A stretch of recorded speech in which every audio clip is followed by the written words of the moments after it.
JPU kan jeli, adanya ambigu tentang ini yang jadi masalah di sini. Nah, jadi kita nggak usah berandai, sudah hadapi, sebenarnya gampang sebenarnya.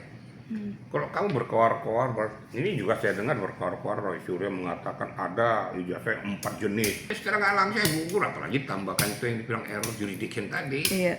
Nah, ya tetap bahwa berarti pada dirinya itu tetap terdakwa. Ya, kok bikin hukum sendiri lu? Apa nggak malu tuh pengacaranya itu bolak-balik memutarbalikkan apa? Aku. Lu enak-enaknya aja kamu mengatakan penyelundupan pasal. Itu kan relasinya kan jadi ketawa, kamu tuh enak-enakmu aja. Bahkan ini saya dengar lagi nih. Itu kan mengadakan judicial review ke MK. Ya. Nah, ini yang jadi bahaya, ini justru peluru bagi kuasa hukum melawan dan peluru juga bagi JPU. Nanti di situ dionceng harunya ya, sidang berjalan dengan fakta persidangannya, disitulah kau munculkan. Tuh ada yang mengatakan bahwa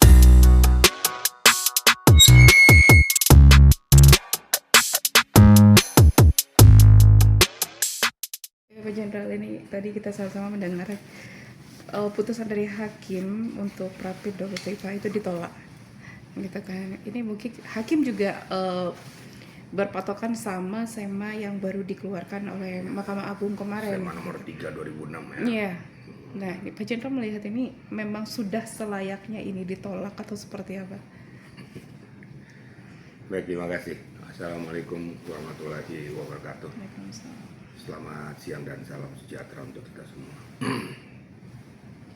Sebelum saya masuk kepada inti pokok permasalahan, jauh-jauh hari sebelumnya saya sudah sampaikan juga kepada media, sebaiknya ya, itu Mahkamah Agung mengeluarkan SEMA atau Perma. Nah, ternyata sebelum putusan daripada Dr. Tifa dilakukan, dikeluarkanlah SEMA nomor 3 tahun 2026. Ini tentunya untuk mengeliminir ya penggunaan daripada pra-peradilan yang tidak sesuai dengan substansi. Dan ini petunjuk ini sesuai dan itu ditujukan kepada para hakim di pengadilan. Jadi menjadi acuan supaya walaupun pra-peradilan dilakukan itu tidak akan menghambat perjalanan dan pelaksanaan materi pokok perkara pengadilan. Itu satu dulu. Kemudian yang kedua, tentang masalah status daripada Dr. Tifa sebagai terdakwa.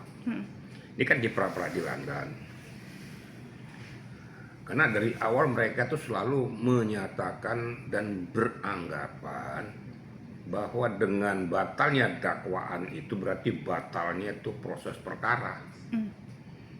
Nah, dan saya sudah jelaskan bahwa dakwaan itu batal demi hukum, tetapi statusnya sebagai terdakwa tetap melekat kepada yang bersangkutan. Makanya dituangkan di dalam pasal 75 ayat 4. Hakim kan memberikan kesempatan dua opsi, banding atau memperbaiki atau menyempurnakan dakwaan ulang. Tapi mereka kan tidak mau merasa bahwa 75 ayat 4 ini digunakan. Mereka yang menggunakan banding aja kami siap menghadapi. Nah, ini kan trik. Kenapa saya katakan trik? Kalau seandainya banding dilakukan berarti objek masalah adalah keputusan dakwaan ini. Ya, berarti mereka sudah tahu berarti pengen memenangkan pertandingan. JPU kan jeli, adanya ambigu tentang masalah dakwaan itu, ya, sehingga membuat dakwaan itu jadi observable atau not of a cliff ya. Nah, disinilah opsi yang pertama itu diambil, yaitu memperbaiki dan menyempurnakan dakwaannya sehingga didaftarkan kembali ke persidangan. Nah, berarti kan sidangnya sudah dimulai nih.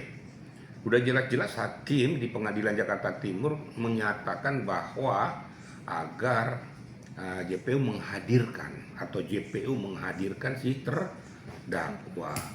Di situ aja bisa kita kutip bahwa dia terdakwa, gitu loh. Ya kan hakim kan nggak ngomong bahwa dia itu bukan terdakwa, tapi terdakwa.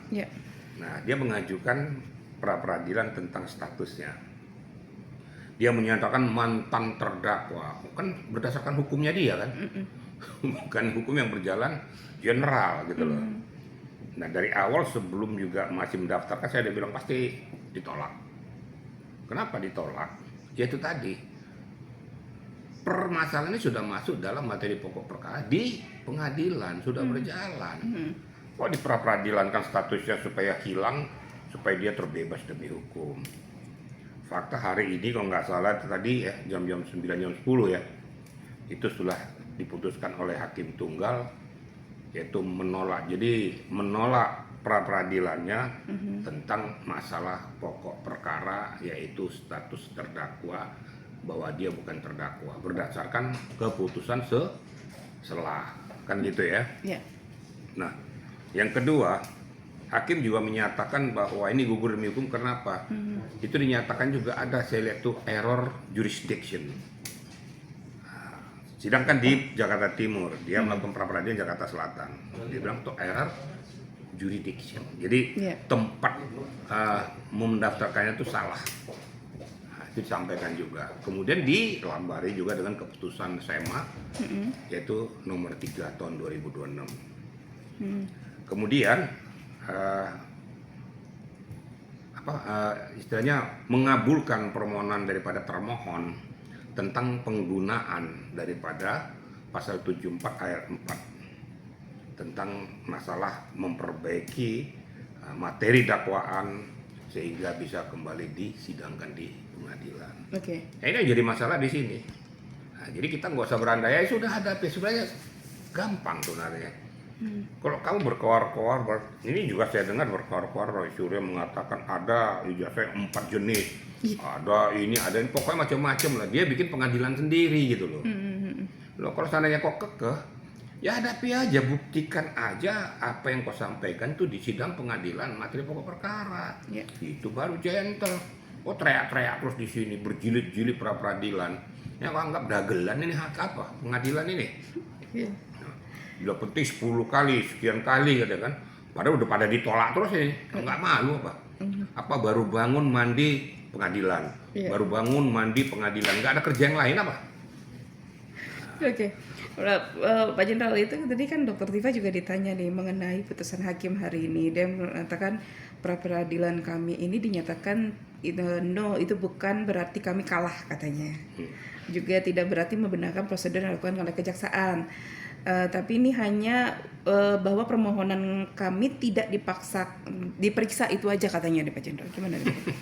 Ya udah jelas-jelas kok di situ putusannya kok. Gugur, peradilan gugur karena mereka sudah masuk dalam materi pokok persidangan, pokok perkaranya itu. Ya secara nggak alami saya gugur, apalagi tambahkan itu yang dibilang error jurisdiction tadi.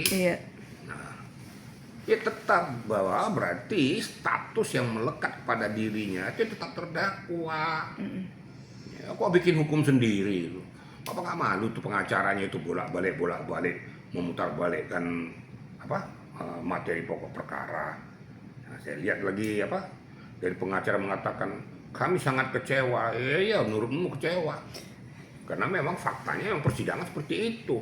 Sesuai dengan akidah hukum. Itu kira-kira. Nah, Pak Jenderal ini kan kemarin kan Al-Katiri sempat mengatakan bahwasanya ini berbeda dengan pra-peradilannya Roy Suryo. Tapi ternyatanya kan hampir sama nih, karena mereka akan menempuh lagi namanya prapit kedua nih, jilid kedua nih tentang adanya pasal yang diselundupkan nih, Pak Jenderal.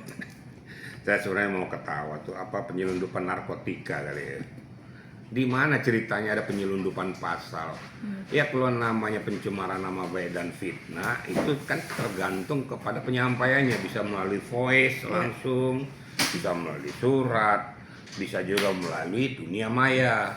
Dan faktanya diantaranya itu melalui dunia maya disampaikan juga surat, berarti kena undang-undang ITE karena ada di pasal 32 itu faktanya ada yang diedit, ada yang dikurangi, ditambah, tidak sesuai dengan apa yang asli itu. Nah, kenalah dia pasal 32 huruf 1 dan pasal 35. Kalau kamu bilang penyelundupan pasal, emangnya bego itu penyidik dengan JPU. Enak-enaknya aja kamu mengatakan penyelundupan pasal. Itu kan relasinya kan ke sana. Fitnah, pencemaran nama baik berarti ada sesuatu yang nggak beres. Berarti ada suatu penyampaian melalui Iya. apa? Melalui surat, melalui media atau melalui dunia maya. Ya kena undang-undang ITE.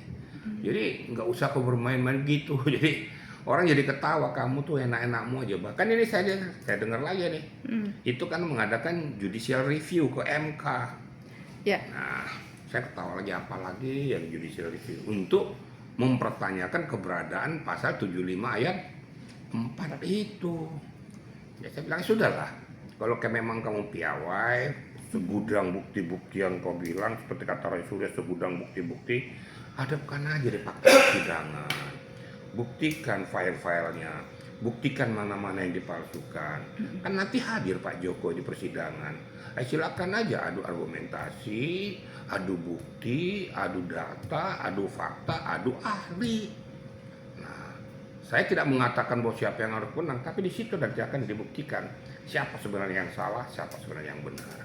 Jadi ngapain bersoal terus di media, bersoal kami sebenarnya gini, ya buktikan aja. Padahal kemarin katanya mau hijrah ya. Lah mau hijrah nggak jadi, batal hijrahnya. Gimana mau hijrah? Wong dicekal, gimana hijrah? Ya itu kira-kira. Jadi ayolah kita berpikir jernih.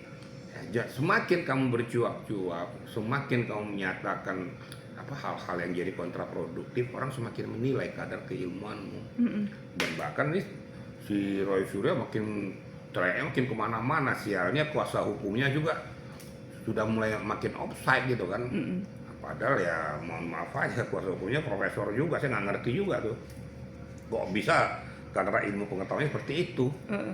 Kenapa harus melacurkan ilmu kita hanya untuk demi suatu kebenaran? Harus berpikir dari hukum yang subjektif menjadi objektif, dan dari objektif ke objektif. Jangan dari objektif menjadi subjektif. Itu loh kira-kira. Nah ini Pak Jenderal, saya mau nanya nih Pak Jenderal sebagai praktisi hukum. Ada beberapa praktisi hukum juga yang menilai bahwasannya ketika Roy Suryo terus-terusan mengajukan prapit, diikuti juga Dr. Tifa mengajukan prapit, ini nih ujung-ujungnya akan berbentur ke mereka sendiri. Feeling saya juga seperti itu nantinya. Akan berbenturan kepentingan masing-masing pihak. Yang sialnya beradu di suatu pokok permasalahan, di sini berkata A, di sini berkata B.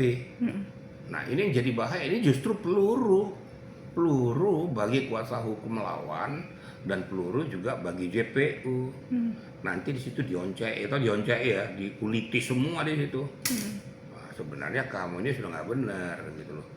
Kok mainnya pra peradilan aja, nggak ada kerjaan gitu loh.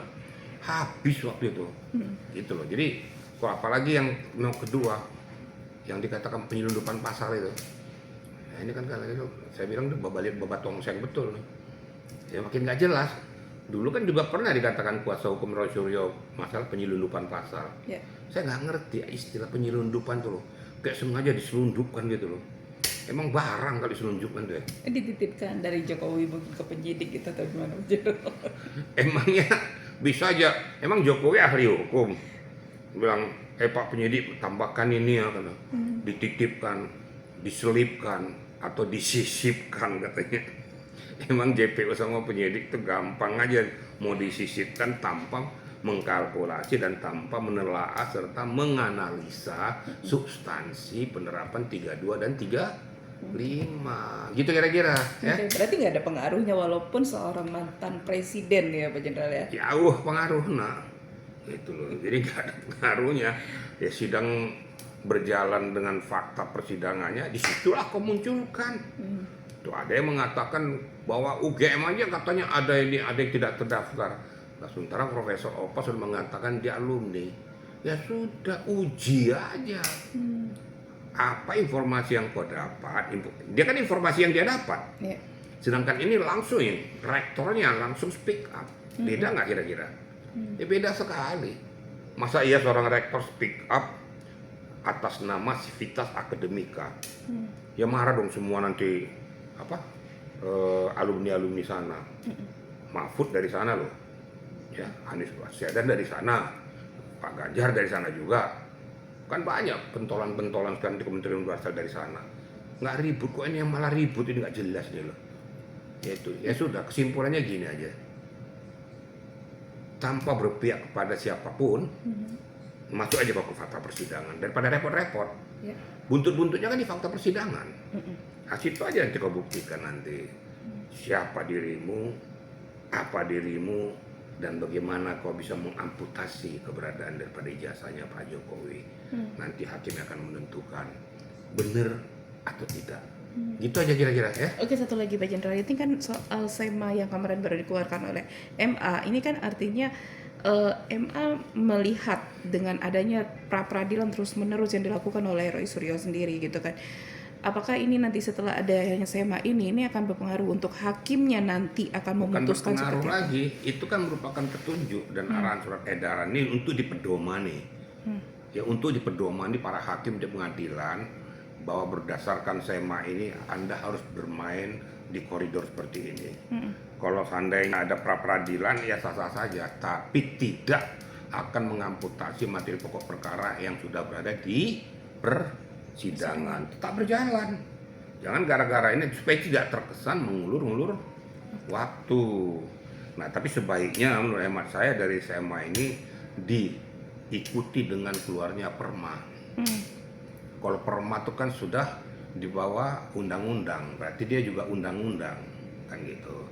Sehingga ada patokan pegangan daripada pengadilan untuk mengambil suatu langkah hukum berdasarkan perma itu. Kita kira-kira ya. Oke.